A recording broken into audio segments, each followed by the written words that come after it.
আজকে আমরা যেটা শিখব সেটা হচ্ছে একটা ইমেজের মধ্যে যদি কোনো টেক্সট থাকে তাহলে সেই টেক্সটগুলোকে কিভাবে আমরা এক্সট্রাক্ট করব। তো সেজন্য আমাদের যেটা দরকার সেটা হচ্ছে আমরা একটা ইমেজ নিয়ে নিব গুগল থেকে। আমরা একটা যে কোনো একটা ইমেজ নিয়ে নিচ্ছি গুগল থেকে। তো এখানে দেখা যাচ্ছে আমরা এই ইমেজটা নিতে পারি। এখানে অনেকগুলো টেক্সট আছে, তো আমরা ইমেজটাকে সেভ করব।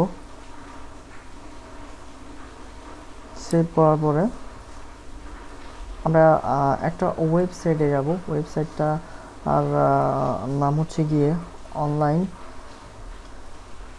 OCR.net। দেন আমরা এই ওয়েবসাইটটা ভিজিট করব। এই ওয়েবসাইটটা ভিজিট করার পর একেবারে হোম পেজের মধ্যেই আমরা একটা ইউজার ইন্টারফেস দেখতে পাচ্ছি। এখানে সিলেক্ট ফাইলের মধ্যে আমরা আমাদের ইমেজটা দিয়ে দিব। এরপর আমরা কোন ফরম্যাটে চাচ্ছি সেটা দিয়ে দিব। তারপর এখানে একটা ক্যাপচা, এখানে ক্যাপচার নাম্বারটা দিতে হবে। ক্যাপচারটা হচ্ছে 724532। দেন আমরা কনভার্টে ক্লিক করব। কনভার্টে ক্লিক করার পরে এই ইমেজটাতে অ্যাকচুয়ালি যে টেক্সটগুলো ছিল